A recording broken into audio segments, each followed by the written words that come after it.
चारा कोचिंग तारनगर की online class में आपका स्वागत है।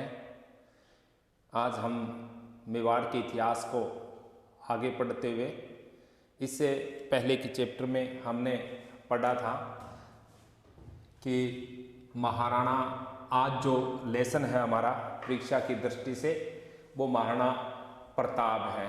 तो जिस प्रकार हमने पढ़ा था कि उदय सिंह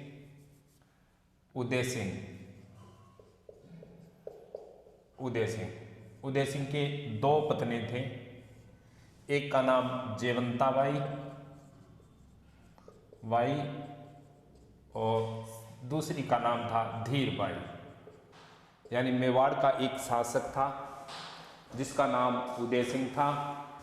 उदय सिंह के दो पत्नी थे, एक का नाम जयवंता बाई और दूसरी का नाम धीर बाई। जयवंता बाई पाली जिले के अखेराज देवड़ा के पुत्र थे। जयवंता बाई के एक पुत्र था जिसका नाम महाराणा प्रताप था, महाराणा प्रताप। और धीर बाई के दो पुत्र थे जिसका एक का नाम जगमाल और दूसरे का नाम शक्ति सिंह था, शक्ति सिंह। जगमाल और शक्ति सिंह ये धीर बाई के पुत्र थे, जबकि जयवंता बाई के एक पुत्र था जिसका नाम महाराणा प्रताप था। आज हम पढ़ेंगे महाराणा प्रताप के बारे में।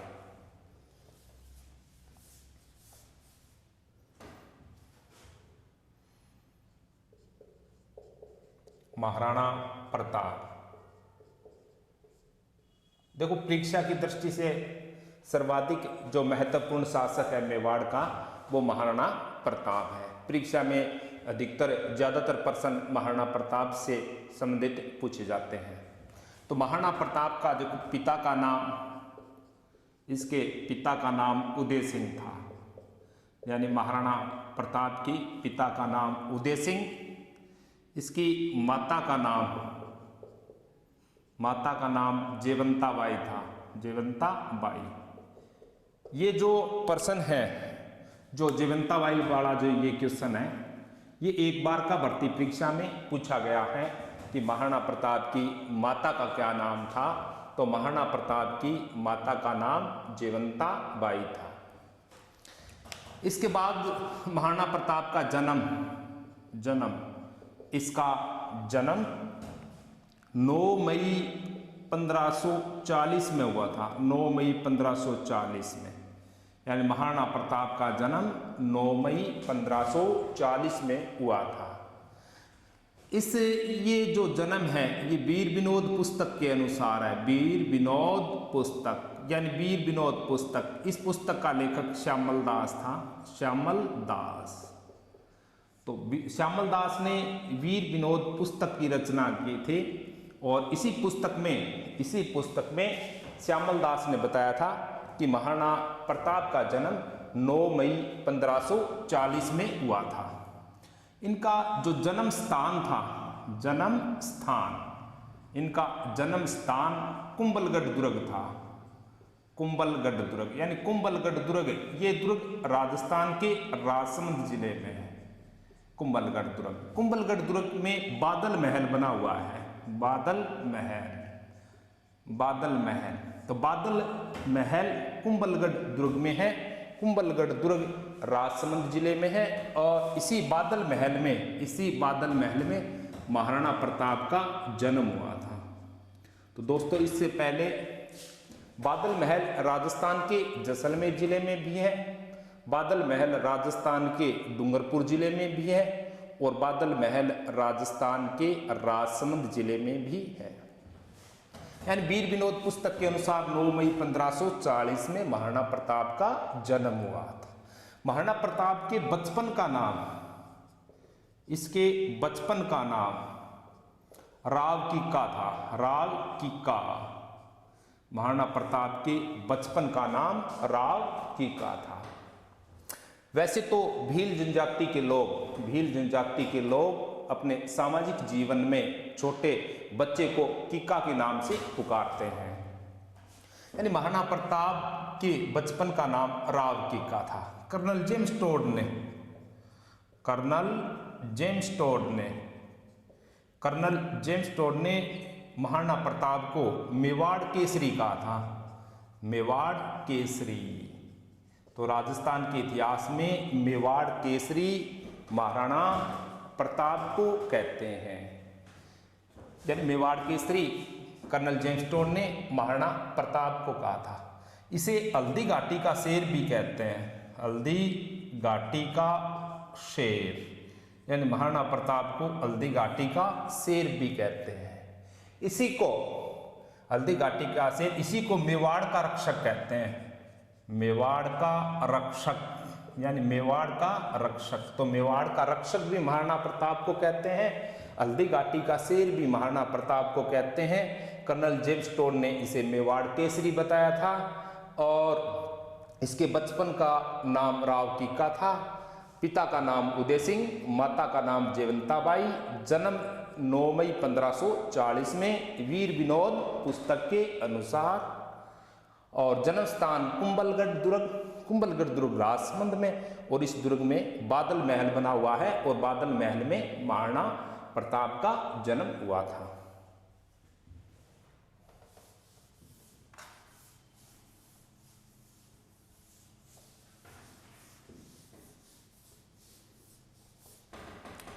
आगे देखो आप एक बार, महाराणा प्रताप इसका 2 बार राज्याभिषेक हुआ था। यानी महाराणा प्रताप का 2 बार राज्याभिषेक हुआ था। देखो पहला राज्याभिषेक, जो प्रथम राज्याभिषेक था वो 1572 में हुआ था।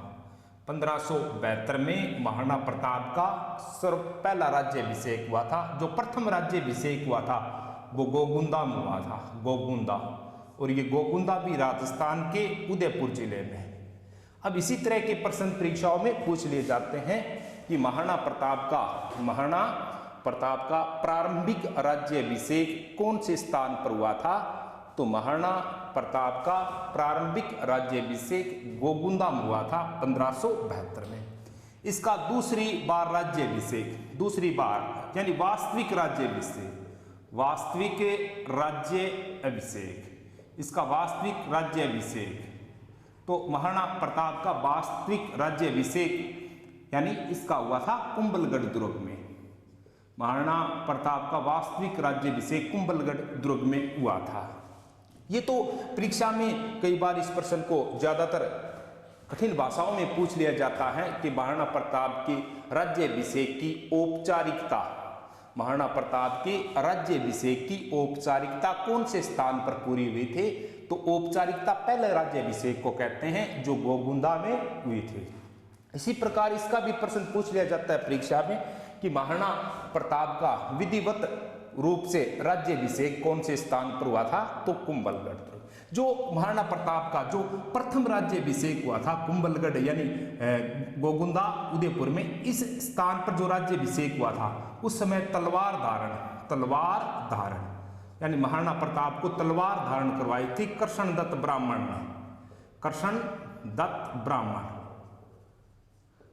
महाराणा प्रताप का जो प्रथम राज्याभिषेक हुआ था उस राज्याभिषेक में महाराणा प्रताप को तलवार धारण कृष्णदत्त ब्राह्मण ने करवाए थे। जबकि जो कुंभलगढ़ में जो राज्याभिषेक हुआ था इसमें इस समय उसने तलवार धारण करवाई थी रावचंद्र सेन मारवाड़ का शासक था। ये एक बार का फिर भर्ती पशुधन सहायक की वैकेंसी में पूछा गया था। ये प्रश्न पशुधन सहायक की वैकेंसी में पूछा था कि जब महाराणा प्रताप का राज्याभिषेक कुंभलगढ़ दुर्ग में हुआ था उस समय मारवाड़ का कौन सा शासक वहां उपस्थित था। तो उस समय मारवाड़ का शासक रावचंद्र सेन उपस्थित था। यानी रावचंद्र सेन ने ही कुंभलगढ़ दुर्ग में महाराणा प्रताप को तलवार धारण करवाई थी।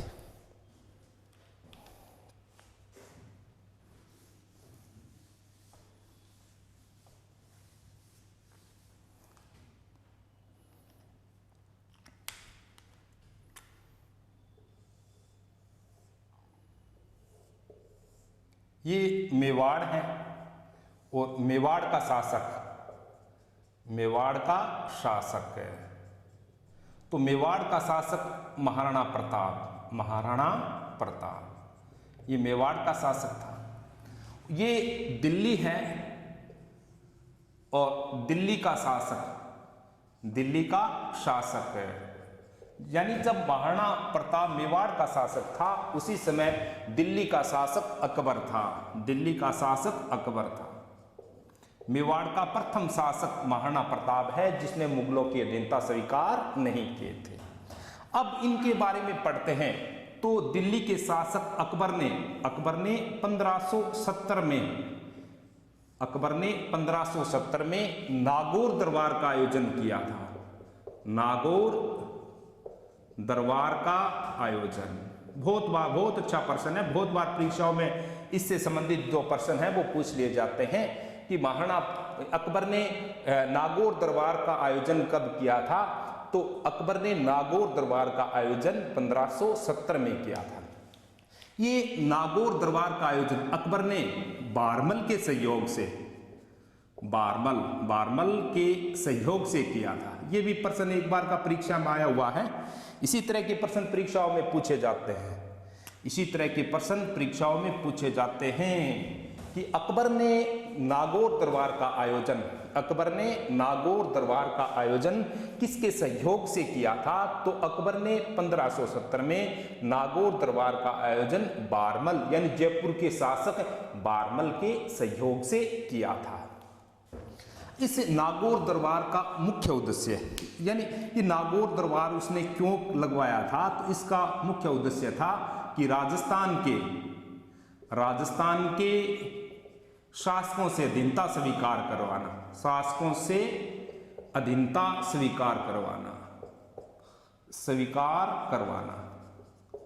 कि नागौर दरबार के आयोजन का मुख्य उद्देश्य क्या था। तो नागौर दरबार के आयोजन का मुख्य उद्देश्य था कि राजस्थान के शासकों से अकबर अधीनता स्वीकार करवाना चाहता था।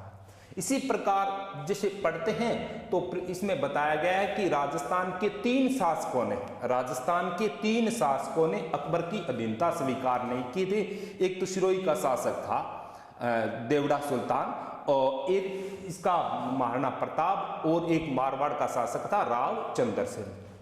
तो ये जो 1570 में जो नागौर दरबार का आयोजन हुआ था, इस नागौर दरबार के आयोजन में महाराणा प्रताप ने अकबर की अधीनता स्वीकार नहीं किए थे। यानी नागौर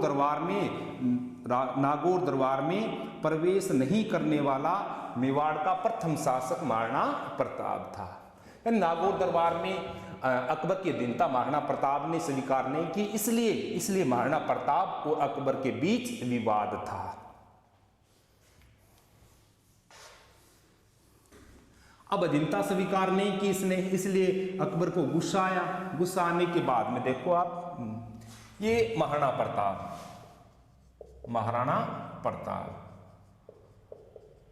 ये है अकबर ने महाराणा प्रताप को समझाने के लिए 2 शिष्टमंडलों का आयोजन किया था। यानी अकबर ने महाराणा प्रताप को समझाने के लिए कितने शिष्टमंडल भेजे थे। तो अकबर ने महाराणा प्रताप को समझाने के लिए 2 शिष्टमंडलों का आयोजन किया था। जो प्रथम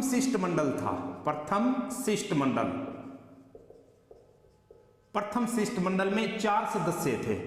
जिस प्रकार पहला सदस्य गया 1572 में जलाल खां कौरची, फिर 1572 में मान सिंह, फिर 1573 में भगवंत दास और फिर 1573 में टोडरमल। यानी हल्दी घाटी के युद्ध से पहले जिस प्रकार अकबर ने 2 शिष्टमंडलों का आयोजन किया था, अकबर ने महाराणा प्रताप को समझाने के लिए 2 शिष्टमंडलों का आयोजन किया था। जो प्रथम शिष्टमंडल था उसमें 1572 में, यानी अकबर ने महाराणा प्रताप को समझाने के लिए सबसे पहले जलाल खां कोरची को भेजा था। जलाल खां कोरची के बाद महाराणा प्रताप को समझाने के लिए मानसिंह गया था, और उसके बाद फिर भगवंत दास गया था, और अंत में टोडरमल गया था। ये तो था अकबर का प्रथम शिष्टमंडल। अब अकबर का सेकंड शिष्टमंडल सेकंड। अब जिस प्रकार ये चारों व्यक्ति जैसे ही अकबर के दरबार से चले और महाराणा प्रताप के दरबार में आए थे उनको समझाने के लिए, महाराणा प्रताप ने इन चारों की बातों को ही नहीं माना। सेकंड शिष्टमंडल, तो देखो सेकंड शिष्टमंडल में 1577 में जो सेकंड शिष्टमंडल था, 1577 में जो सेकंड शिष्टमंडल था वो जाबाज खां, और फिर 1578 में फिर जाबाज खां, और फिर 1579 में जाबाज खां, और फिर 1580 में अब्दुल रहीम खान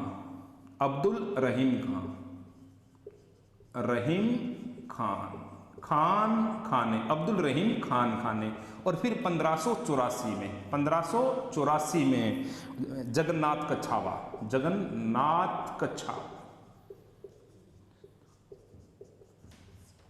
तो अकबर ने महाराणा प्रताप को समझाने के लिए 2 शिष्टमंडलों का आयोजन किया था। जो प्रथम शिष्टमंडल था उसमें 4 सदस्य थे, और दो सेकंड शिष्टमंडल था उसमें 3 सदस्य थे। यानी 1572 में भी अकबर ने महाराणा प्रताप को समझाने के लिए जाबाज खां को भेजा, 1578 में भी जाबाज खां गया, 1579 में भी जाबाज खां गया, 1580 में अब्दुल रहीम खान गया, और 1584 में जगन्नाथ कछावा। अब इसी तरह के प्रश्न पूछ ले जाते हैं कि अकबर ने महाराणा प्रताप को समझाने के लिए सबसे पहले किसे भेजा था? जलाल खां कोरची। और अकबर ने महाराणा प्रताप को समझाने के लिए अंतिम रूप से किसे भेजा था? तब उत्तर करेंगे जगन्नाथ कछावा।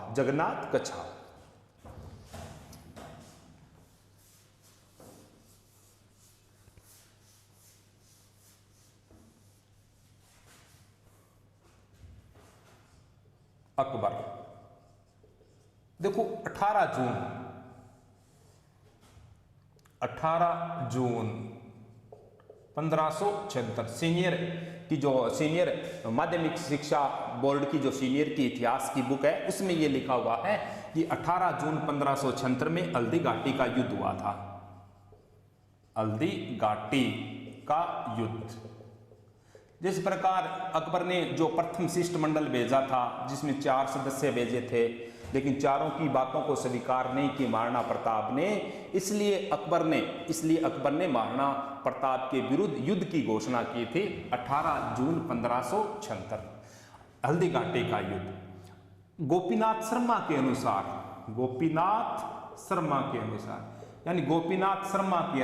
हल्दी घाटी का युद्ध 21 जून 1576 में हुआ था।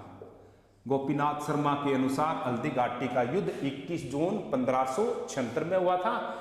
और माध्यमिक शिक्षा बोर्ड की बुक क्या है उसमें यह लिखा हुआ है कि हल्दी घाटी का युद्ध 18 जून 1576 में हुआ था। हल्दी घाटी का युद्ध अकबर और महाराणा प्रताप की सेना के बीच में हुआ था। इसमें महाराणा प्रताप की सेना में एकमात्र मुस्लिम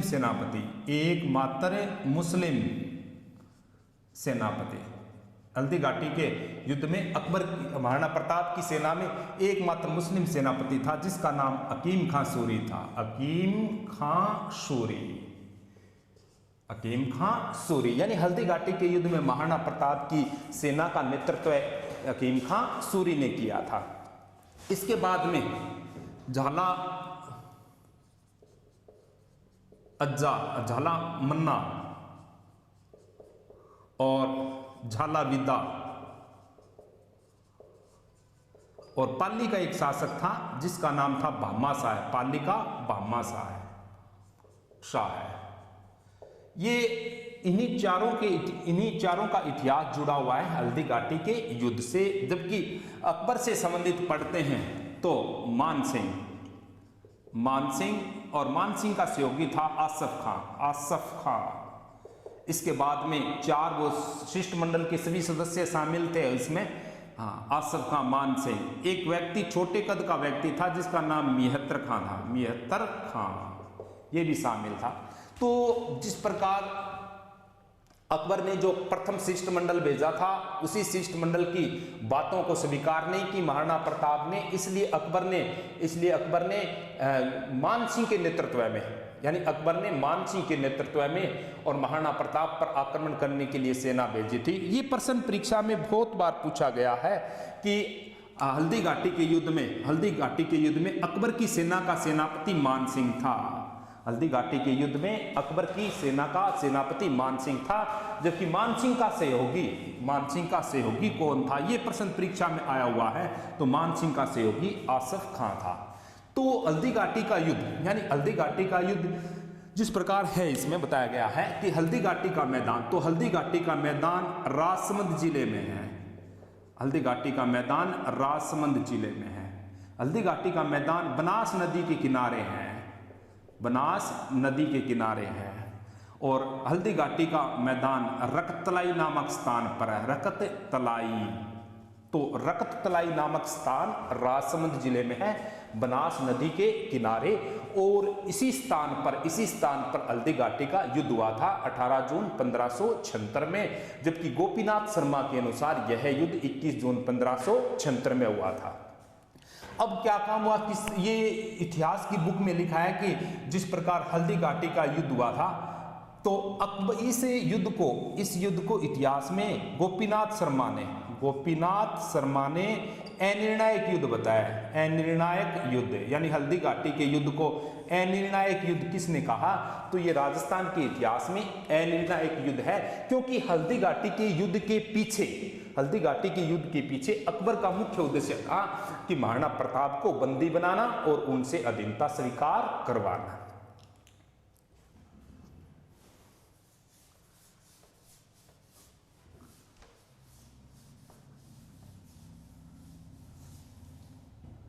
हल्दी घाटी के युद्ध में अकबर की सेना का सेनापति यानी हल्दी घाटी के युद्ध में अकबर की सेना का सेनापति मान सिंह था। मान सिंह, जबकि महाराणा प्रताप की सेना का सेनापति हकीम खां सूरी। जैसे ही अकबर की सेना ने महाराणा प्रताप पर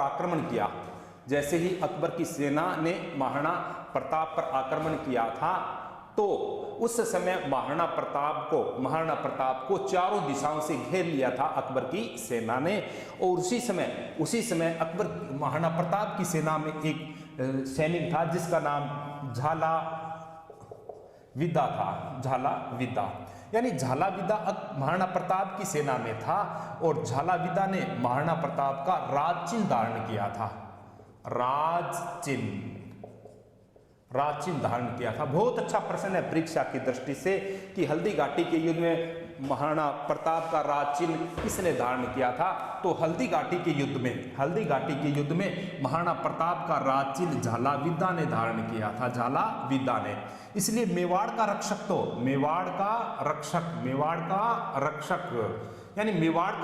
तो महाराणा प्रताप को माना गया है, जबकि महाराणा प्रताप का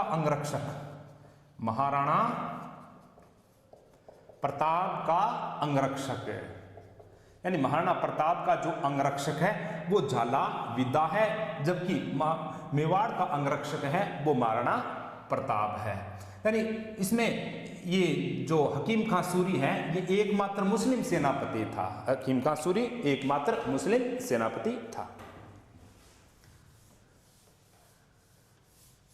अब हल्दी घाटी के युद्ध में महाराणा प्रताप का जो प्रिय घोड़ा हल्दी घाटी के युद्ध में महाराणा प्रताप का जो प्रिय घोड़ा था उसका नाम चेतक था। चेतक, यानी हल्दी घाटी के युद्ध में महाराणा प्रताप के प्रिय घोड़े का नाम चेतक था। चेतक की समाधि बलीचा गांव में है। चेतक की समाधि बलीचा गांव में, ये बलीचा गांव राजसमंद में है। राजसमंद में। देखो कई बुकों के अंदर जो 5वीं की जो पर्यावरण की बुक है उसमें तो ये बताया गया है कि बलीचा राजस्थान के राजसमंद जिले में है, जबकि अन्य कंपटीशन की बुक है उसमें ये बताया गया कि बलीचा उदयपुर में है। तो माध्यमिक शिक्षा बोर्ड ने जो 5वीं की जो बुक जारी की है उसमें बताया गया कि बलीचा राजसमंद में है।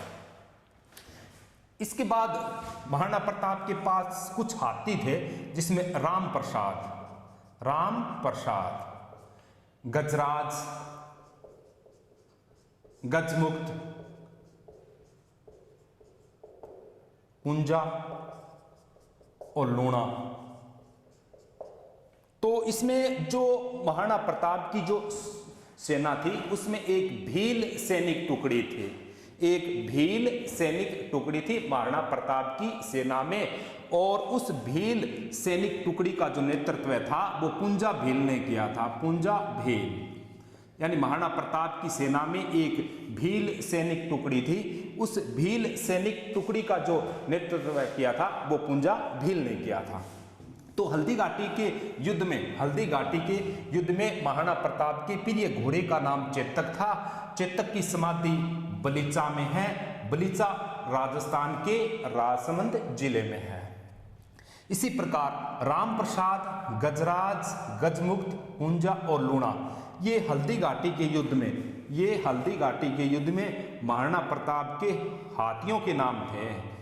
हाथियों के नाम यानी परीक्षा में पूछ लिया जाता है कि राम प्रसाद, गजराज, गजमुक्त, पूंजा और लूणा ये क्या थे, तो ये महाराणा प्रताप के हाथी के नाम थे। ये भी परीक्षा में जो पीछे रीट की वैकेंसी हुई थी उसमें पूछा गया था कि राम प्रसाद कौन था, तो राम प्रसाद महाराणा प्रताप के हाथी का नाम था। और जैसे ही युद्ध हुआ तो अकबर ने अकबर के सेनापति मान सिंह ने महाराणा प्रताप के हाथी राम प्रसाद को गिरफ्तार करके अकबर के दरबार में ले आया, और अकबर के दरबार में राम प्रसाद का नाम बदलकर इसका नाम रखा गया पीर प्रसाद। अब हल्दी घाटी के युद्ध में मान सिंह के हाथी का नाम मर्दाना यानी हल्दी घाटी के युद्ध में मान सिंह के हाथी का नाम मर्दाना, और अकबर के हाथी का नाम था हवाई यानी हल्दी घाटी के युद्ध में अकबर के हाथी का क्या नाम था, हवाई। और इसी युद्ध में मान सिंह के हाथी का क्या नाम था, तो मान सिंह के हाथी का नाम था मर्दाना। और राम प्रसाद, गजराज, गजमुक्त, पूंजा और लूणा ये सभी हल्दी घाटी के युद्ध में महाराणा प्रताप के हाथियों के नाम थे।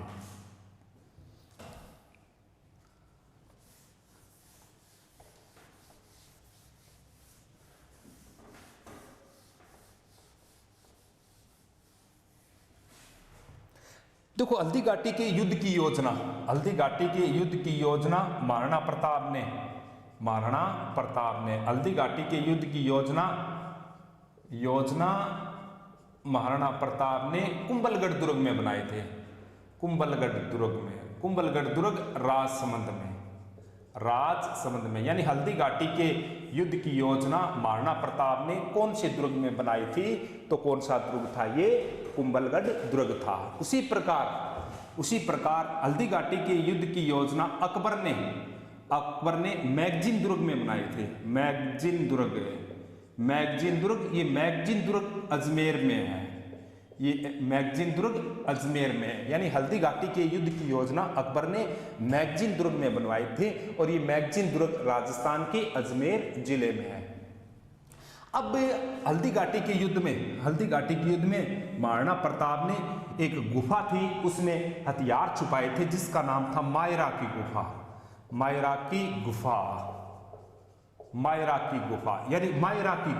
इसी गुफा में महाराणा प्रताप ने हथियार छुपाए थे।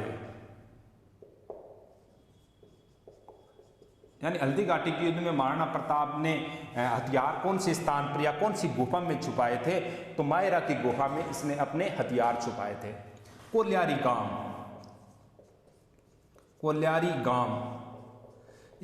गांव है, ये उदयपुर में है। और इसी स्थान पर यानी इसी गांव में महाराणा प्रताप के जो सैनिक घायल हुए थे उन्हीं का उपचार किया गया था, यानी सैनिकों का उपचार यानी हल्दी घाटी के युद्ध में सैनिकों का उपचार, घायल सैनिकों का उपचार कौन से स्थान पर किया गया था? तो कोल्यारी गांव में। इसके बाद में धौलिया गांव, इसके बाद में पढ़ते हैं तो धौलिया गांव।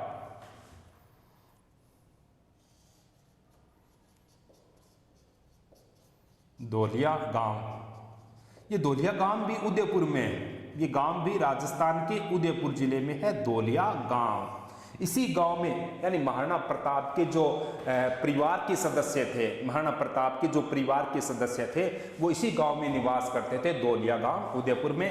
कोल्यारी गांव उदयपुर में, उसी स्थान पर हल्दी घाटी के युद्ध में जो महाराणा प्रताप के सैनिक जो घायल हुए थे उन घायल सैनिकों का उपचार किया गया था। मायरा की गुफा, इसी गुफा में महाराणा प्रताप के सैनिकों ने हथियार छुपाए थे और जो हल्दी घाटी के युद्ध की योजना है वो कुंभलगढ़ दुर्ग में बनाई गई थी महाराणा प्रताप ने, और अकबर ने जो हल्दी घाटी के युद्ध की योजना बनाई थी वो मैगजीन दुर्ग में बनाई थी। मैगजीन दुर्ग राजस्थान के अजमेर जिले में है।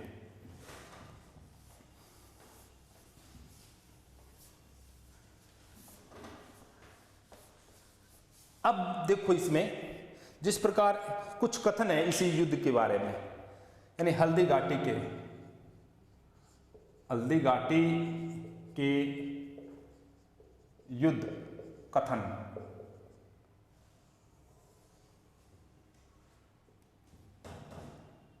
कर्नल जेम्स टोड ने हल्दी घाटी के मैदान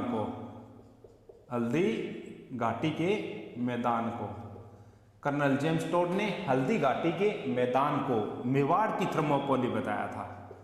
मेवाड़ की थर्मोपोली, हल्दी घाटी के मैदान को मेवाड़ की थर्मोपोली किसने कहा? तो कर्नल जेम्स टोड ने।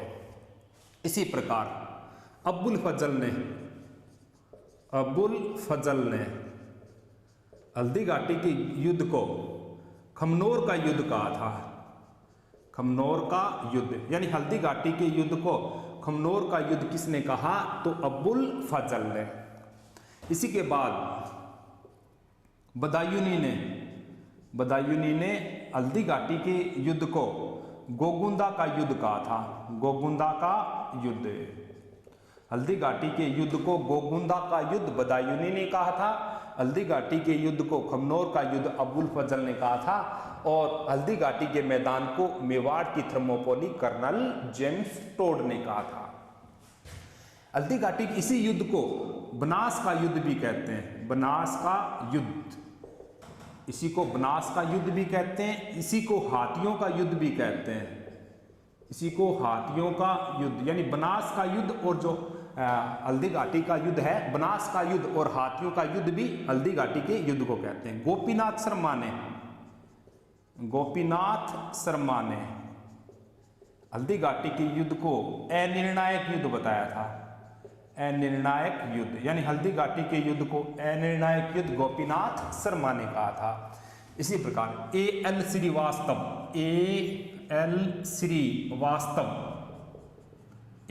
श्रीवास्तव ने हल्दी घाटी के युद्ध को बादशाह बाग बताया था। बादशाह बाग यानी हल्दी घाटी के युद्ध को बादशाह बाग किसने कहा था? तो हल्दी घाटी के युद्ध को बादशाह बाग की संज्ञा एल श्रीवास्तव ने बताया था। तो देखियो हल्दी घाटी के युद्ध को हाथियों का युद्ध भी कहते हैं, इसे बनास का युद्ध भी कहते हैं। कर्नल जेम्स टोड ने हल्दी घाटी के युद्ध को मेवाड़ की थर्मोपोली भी कहा था, और हल्दी घाटी के युद्ध को बदायूनी ने गोगुंदा का युद्ध कहा था। गोपीनाथ शर्मा ने हल्दी घाटी के युद्ध को अनिर्णायक युद्ध भी कहा था। अबुल फजल ने हल्दी घाटी के युद्ध को खमनोर का युद्ध भी कहा था, और एल श्रीवास्तव ने इसे बादशाह बाग की संज्ञा दी थे। हल्दी घाटी के युद्ध में हल्दी घाटी के युद्ध का आंखों देखा वर्णन हल्दी घाटी के युद्ध का आंखों देखा वर्णन बदायूनी ने किया था। यानी बदायूनी ने हल्दी घाटी के युद्ध का आंखों देखा वर्णन किया था। बदायूनी ने एक पुस्तक की रचना की थी जिसका नाम था मुल्काफ उल तवारीफ। मुल्काफ उल तवारिफ, ये जो बुक है मुल्काफ उल तवारिफ, ये जो बुक है, इसी बुक में जो मुल्काफ उल तवारिफ, इस पुस्तक का जो लेखक था वो बदायूनी था, और बदायूनी ने इसी पुस्तक में हल्दी घाटी के युद्ध का वर्णन किया था। ये प्रश्न भी पशुधन सहायक की वैकेंसी में पूछा गया था कि हल्दी घाटी के युद्ध का वर्णन कौन सी बुक में मिलता है, तो हल्दी घाटी के युद्ध का वर्णन मुल्काफ उल तवारिफ में मिलता है। हल्दी घाटी इसी युद्ध के बाद राजस्थान के चित्तौड़गढ़, इसी युद्ध के बाद राजस्थान के चित्तौड़गढ़ प्लस उदयपुर, इन दो स्थानों पर, इन दो जिलों पर अकबर का अधिकार हो गया, चित्तौड़गढ़ और उदयपुर, इन दो स्थानों पर अकबर का अधिकार हो गया। अकबर ने उदयपुर का नाम बदलकर इसका नाम रखा था मोहम्मदाबाद,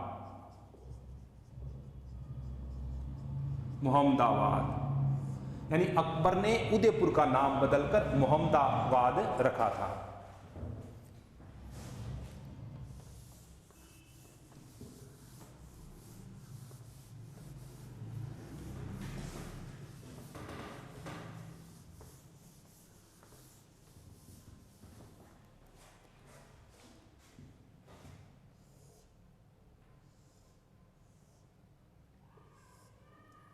ये मेवाड़ है, और मेवाड़ का जो शासक है वो महाराणा प्रताप। ये दिल्ली है, और जो दिल्ली का जो शासक है उसका नाम है अकबर। 1577 में अकबर ने जाबाज खां के नेतृत्व में, अकबर ने 1577 में जाबाज खां के नेतृत्व में एक सेना भेजी थी महाराणा प्रताप पर आक्रमण करने के लिए, लेकिन जाबाज खां सफल नहीं हुआ। 1578 में अकबर ने जाबाज खां के नेतृत्व में पुनः महाराणा प्रताप पर आक्रमण करने के लिए सेना भेजी थी। यह महाराणा प्रताप और अकबर की सेना के बीच, जब महाराणा प्रताप और अकबर की सेना के बीच 1578 में कुंभलगढ़ का युद्ध हुआ था। तो दोस्तों कुंभलगढ़ का युद्ध 1578 में हुआ था। कुंभलगढ़ का युद्ध महाराणा प्रताप और अकबर की सेना के बीच में हुआ था। इस युद्ध में अकबर की सेना का जो सेनापति था वो जाबाज खां था। इस युद्ध में अकबर की विजय हुई थी। इस युद्ध में अकबर की विजय हुए थे।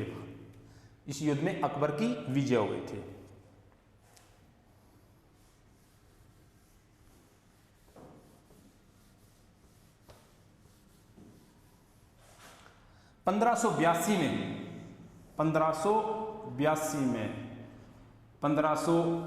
में महाराणा प्रताप यानी 1582 में महाराणा प्रताप और अकबर 1582 में महाराणा प्रताप और अकबर की सेना के बीच दिवेर का युद्ध हुआ था। दिवेर का युद्ध 1582 में महाराणा प्रताप और अकबर की सेना के बीच में हुआ था। दिवेर का मैदान, ये मैदान है राजसमंद जिले में। ये मैदान राजस्थान के राजसमंद जिले में है। यानी दिवेर का युद्ध कब हुआ था? तो दिवेर का युद्ध 1582 में हुआ था। दिवेर का युद्ध किन किन के बीच में हुआ? तो अकबर और महाराणा प्रताप की सेना के बीच में हुआ था। दिवेर का मैदान कौन से जिले में है? तो दिवेर का मैदान राजसमंद जिले में है। इस युद्ध में विजय हुआ था महाराणा प्रताप, और महाराणा प्रताप की सेना का नेतृत्व है। जिस प्रकार दिवेर के युद्ध में महाराणा प्रताप की सेना का नेतृत्व किया था वो महाराणा प्रताप के पुत्र अमर सिंह ने किया था। अमर सिंह यानी महाराणा प्रताप के पुत्र का नाम अमर सिंह था। तो दिवेर के युद्ध में महाराणा प्रताप की विजय हुई थी, और जो दिवेर के युद्ध में महाराणा प्रताप की सेना का जो नेतृत्व किया था वो अमर सिंह ने किया था। इसी युद्ध को, दिवेर के युद्ध को colonel James toad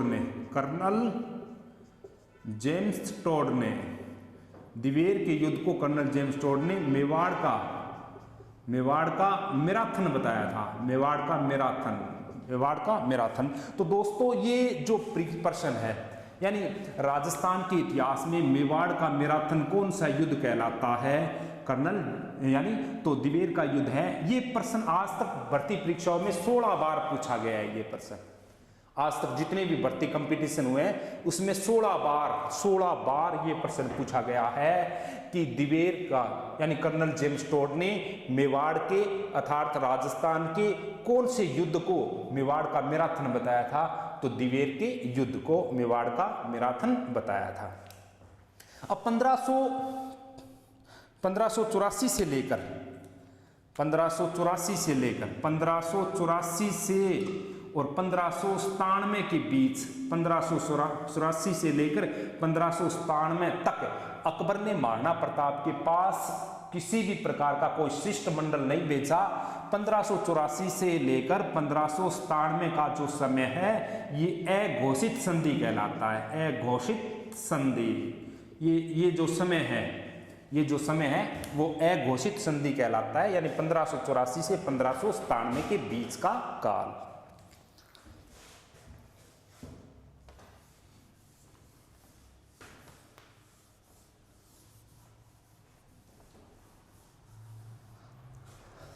Maharana Pratap देखो, महाराणा प्रताप की जो मृत्यु हुई थी, इसकी जो मृत्यु हुई थी वो 1597 में इसकी मृत्यु हुई थी। यानी महाराणा प्रताप की मृत्यु कब हुई थी? 1597 में इसकी मृत्यु हुई थी। तो देखो जन्म हुआ था इसका 1540 में और इसकी मृत्यु हुई थी 1557 में। तो महाराणा प्रताप की जो मृत्यु हुई थी तो ये कितने वर्ष का था? तो 57 वर्ष का था ये। यानी महाराणा प्रताप की कितने वर्ष की आयु में मृत्यु हुई थी? तो 57 वर्ष की आयु में इसकी मृत्यु हुई थी। ये प्रश्न आरटेट 2012 में, आरटेट 2012 में ये प्रश्न पूछा गया था कि जब महाराणा प्रताप की मृत्यु हुई थी तो कितने वर्ष की आयु में महाराणा प्रताप की मृत्यु हुई थी? तो महाराणा प्रताप की मृत्यु 57 वर्ष की आयु में हुई थी। यानी जन्म 1540 में और मृत्यु 1597 में हुई थी। मेवाड़ का जो 25 वर्ष तक यानी 25 वर्षों तक मेवाड़ का जो राजा रहा था ना, वो महाराणा प्रताप था। यानी मेवाड़ के शासकों में गोहिल वंश का 54वां